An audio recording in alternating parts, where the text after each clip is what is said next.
Hey, good morning, everybody. It is about 7:37, and I looked on Facebook today, and I guess today marks the official 30th anniversary, if you will, the 30th anniversary of Walt Disney Television Animation. Now, for some of you that might be younger and wondering why this is such a big deal, people like me grew up on Walt Disney Television Animation.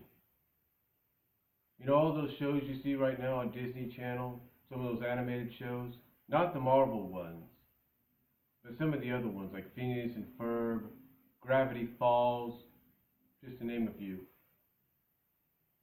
You know who does those? Walt Disney Television Animation. Mickey's Clubhouse, Walt Disney Television Animation. The upcoming Lion King inspired series, Walt Disney Television Animation.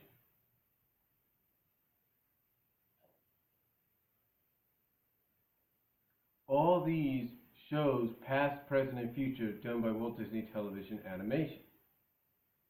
And to say Walt Disney Television Animation hasn't had an impact in 30 years would be insulting, if you will. But it has had an impact. It's had an impact on me. It's had an impact on anybody that's grown up with it in the past 30 years, young and old. But for me and many others, it means so much more. You see, one of the main staples for Walt Disney Animation, especially as we got out of the 80s and into the 90s, was the after-school 2-hour block, the Disney Afternoon. Now, some of the shows that the Disney Afternoon had for its first run had already been seen in syndication during the weekdays, weekends, as well as been seen on Saturday mornings, courtesy of networks like NBC, CBS, and of course, ABC. But when the Disney Afternoon arrived, it gave Walt Disney Television Animation its first real home. Now you might say, well, what about the Disney Channel? Yeah, the Disney Channel did the same thing. But it was mostly when it would preview certain shows before they would come to syndication or before they would go to network television. And a lot of these shows that Walt Disney Television Animation did have left such a long-lasting impact that they're still felt today. They really are. Now, there have been other things done by Walt Disney Television Animation. Now, one of the more prominent things they had done somewhat throughout the 90s and mostly through the 2000s, one of the things that really helped them kind of stay relevant and really get people to check them out, especially the new generation, was the direct-to-DVD and eventually direct-to-video, or direct-to-Blu-ray, I should say, direct-to-DVD, direct-to-Blu-ray, and even now direct-to-digital HD releases. Now, some of their other releases, the direct-to-video releases, sometimes they wouldn't really release them to video just yet.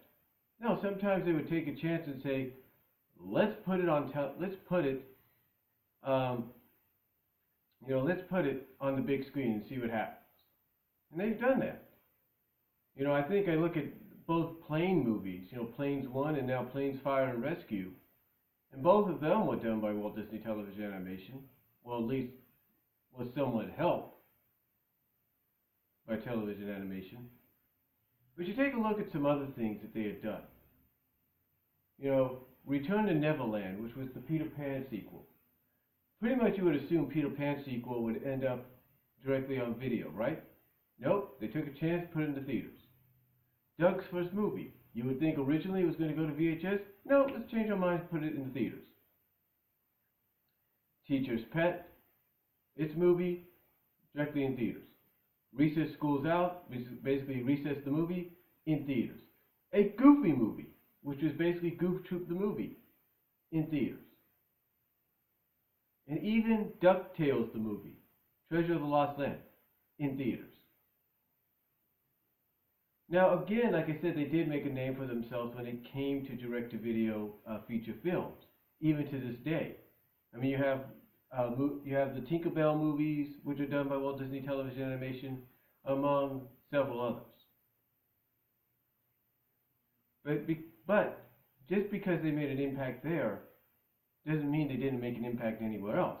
And that's where a lot of these Disney shows behind me come into play. They really do. See, these shows here are basically almost the majority of shows that were aired on the Disney afternoon. Some were post-Disney afternoon. Some were during the post-Disney afternoon era. Basically, they were in syndication in what some would actually call the remnants of Disney afternoon. That's right. Some people actually would come out after 1997, around 1997, and say the Disney afternoon was still being run, but it was very, very limited because it only had like 1 or 2, 3 shows, and that was it.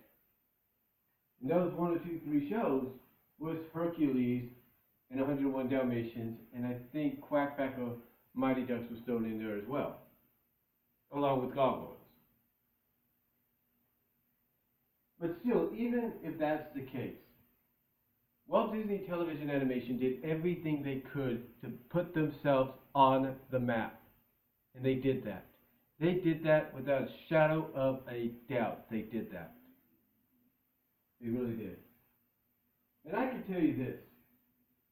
You cannot look back at Walt Disney Television Animation and not see hit after hit after hit after hit. Sure, there were a few misses, but mostly it was with hit after hit after hit.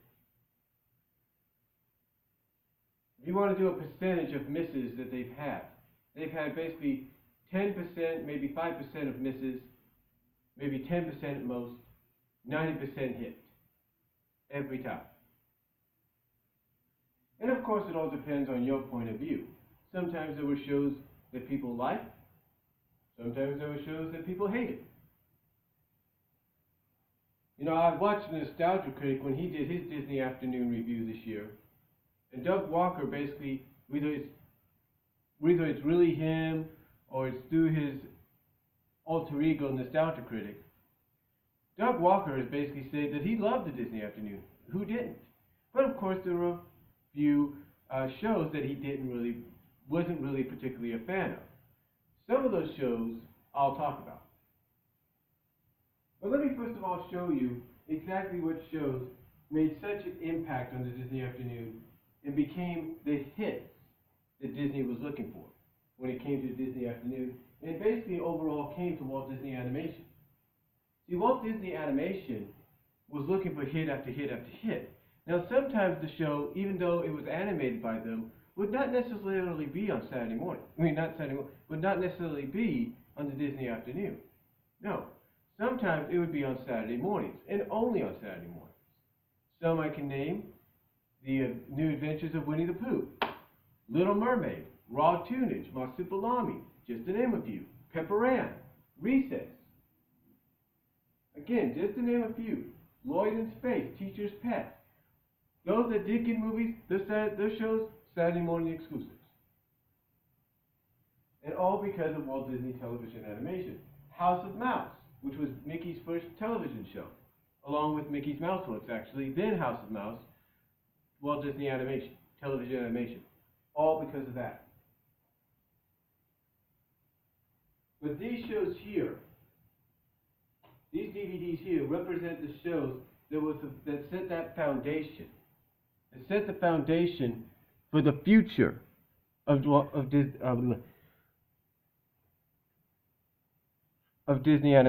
Disney Television Animation.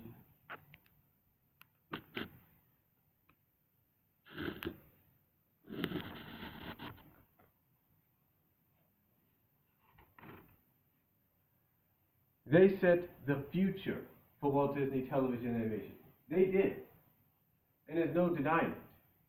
They set the foundation, and it still continues to be built on. A lot of these Disney Junior shows, because of Walt Disney Television Animation and the foundation these shows set. Now, what was the first show that set the standard? Well, we look down here. The first show that set the standard, along with Winnie the Pooh and along with the Wuzzles, was, of course, Gummy Bears. Gummy Bears was the first, along with Wuzzles and Winnie the Pooh to set the standard. Now, Wuzzles, unlike Gummy Bears and Winnie the Pooh, didn't last for only one season. Why? It was sort of like a toy, it was a tie-in to a toy that was also being promoted. But I guess because it didn't have the success that CBS was hoping for from Disney, it was canned. Now, the Wuzzles did stay on Saturday mornings on CBS for another season, and I think the last season they will move to ABC. But Gummy Bears proved to be a huge hit with Disney to the point that they would not finish their series. Their series would not come to an end, ladies and gentlemen, until 1991. That's right, 1991. Now, the finale aired in 1990, but the actual series, as far as episodes were concerned, ended in 1991. Think about that. 85 to 91. 6 seasons. 6 seasons. That makes it one of the longest running Disney animation shows ever. One of the longest of all time. Makes it one of the longest. And that, my friends, is saying something. That, my friends, is saying something. But it wasn't the only big hit they had. Now, in between the next big hit they had, they tried to experiment with a 44-minute special, which was being made as a pilot for a new show called The Fluffy Dogs. Now, this aired, I think, of course, on ABC as a pilot to a possible new Disney ABC series. Of course, unfortunately, The Fluffy Dogs flopped. The pilot, the 44-minute special, was not a big hit, but still can be seen. In fact, if you go to YouTube, type in Fluffy Dogs, or go to a torrent and type in Fluffy Dogs, you will probably get the special. No doubt about that. Now, as far as the next big hit after that, of course, you had probably the most well-known hit for Disney in 1987. And that series was DuckTales. And as you can see, DuckTales is one of the series that's gotten 3 volumes yet. Not complete, but it's one of those series that has the longest run of episodes ever, that you need a few more volumes to finish it up. A few more volumes. And that's saying a lot. That is saying a lot.